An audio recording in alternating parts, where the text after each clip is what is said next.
I can't remember if it was ordered. Well, just a one. It was really a team win, and more importantly, I thought it was a community win. I just thought that the Wichita State community was phenomenal. I really thought that their presence there at the end. I know Tulsa goes 1 for 8.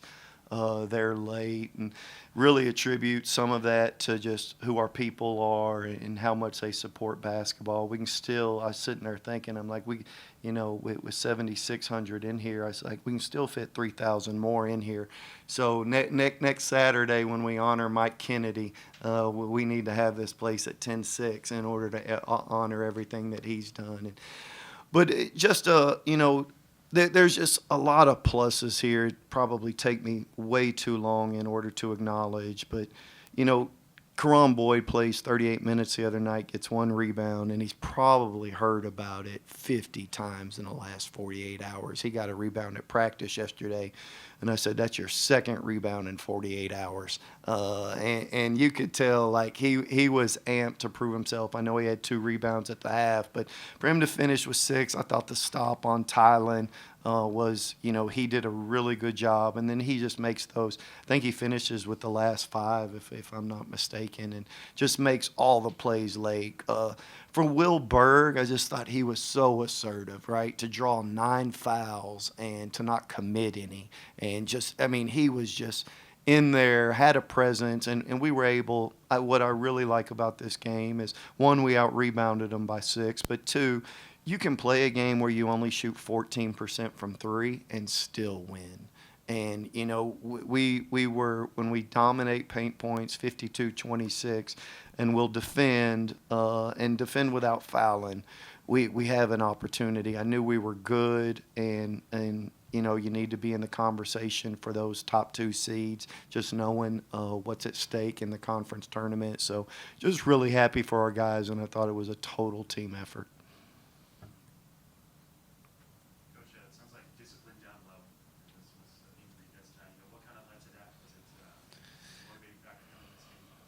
Yeah, we needed to defend without fouling. They're top 3 in the country at being able to convert free throw opportunities. They're 15 of 19 tonight, and three of the misses were Jalen Lawal.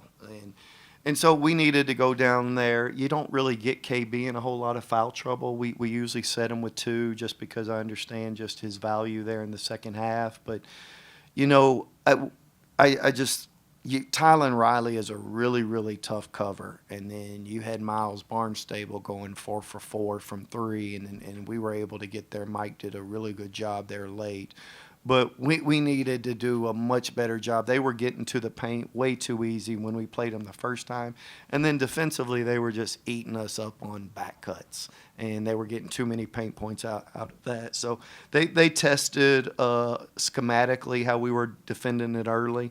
And some of their bigs turned around and shot some threes. But I do think us plugging like that provided some holes. And it also kept our bigs out of foul trouble and kind of limited their paint points. But going back to your original point, there was some discipline there for the most part.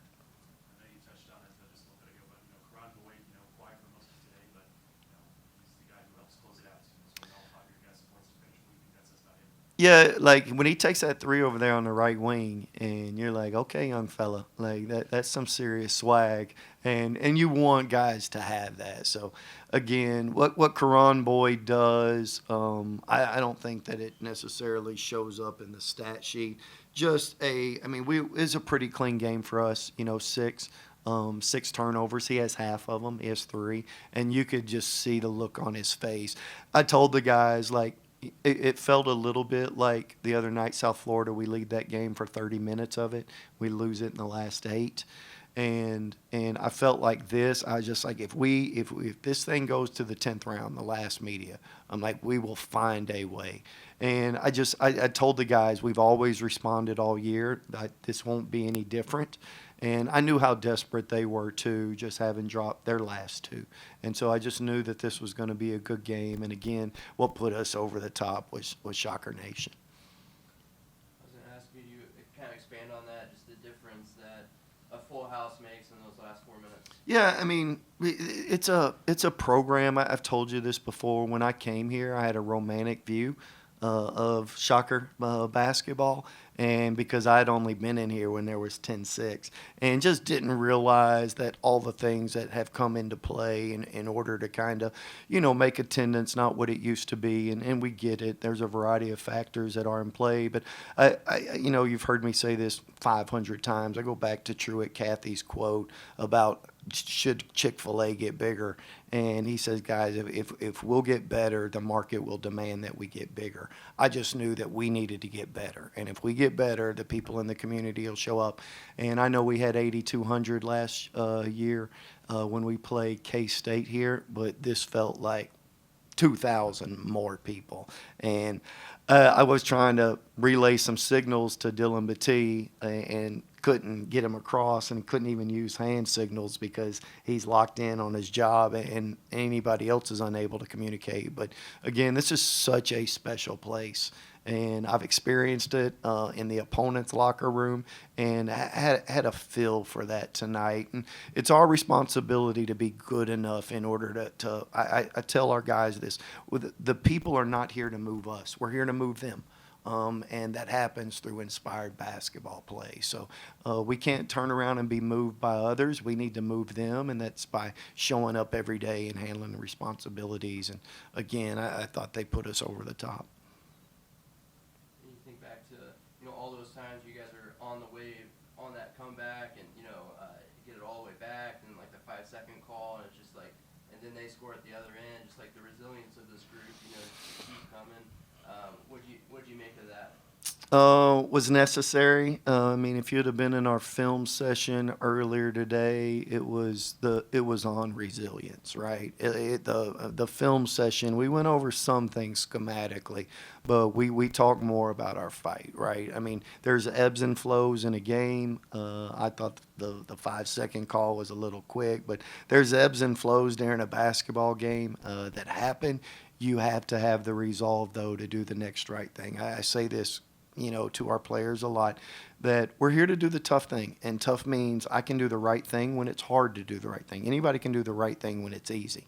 Can I do the right thing when it's hard? And I just thought that our guys played tough. They just kept, let me attack the next right thing. Nothing I can do about that last one. And again, you can look at all the contributions, and I thought Emmanuel Okorafor's 2 blocks, 2 field goals, the way that he ran the floor, I just think he's a plus 11. There's just a number of things that just go unnoticed, but it was such a group effort. You mentioned that toughness, also physicality, something you talked about with South Florida, and certainly this game. You guys feel like you took a step in that regard? Yeah, South Florida punked us the last 10 minutes of that game, and our players had to sit in here and we had to relive that event. And there's a resolve that you have to make, like that cannot happen again. We don't expect you to win every fight. We do expect you to fight every fight. And I didn't think the fight was what it needed to be. I thought tonight it was. And again, you're not going to win every fight, but you do step up and you fight every one of them. And I thought Karan Boyd, again, 4 fouls. Tylen Riley I think he sees Wichita across the jersey and just has career nights. But I thought the block there at the end, and I thought Will's veer switch on the 23, David Green, who's probably going to end up being amongst the, one of 3 guys in order to get the player of the year in this league, but along with Isaiah Nelson. But, I thought KG, when we gave him space, was really good. They had to go to the zone. We scored both times out of it. But again, our physicality is what allowed that to happen. And if you look at Will, the 9 fouls drawn, it's kind of a testament to that. You don't see KG get to the rim that much as he did tonight. Can you kind of explain he was talking about how the bigs were doing Gortats and flat screens. Can you explain just like how that was kind of springing him? Yeah, I mean, we just tried to lower it and move TJ and Dylan around just because we knew that they were just plugging so heavy. So if you're just going to plug so heavy with those guys, KG, if we can turn around and set him, he's going to get a lot of free looks. And, if you look, there's actually a number of rim seals that are happening. I mean, it didn't Will Berg's just a little dude either. Emmanuel Okorafor, like they have the fight that's necessary. And I thought their rim seals is what allowed it. Not a traditional Gortat, but again, if they were going to turn around and plug like that, I thought DB did a phenomenal job, as well as TJ, in order to really cut loose. And then they understood the reads on the second side.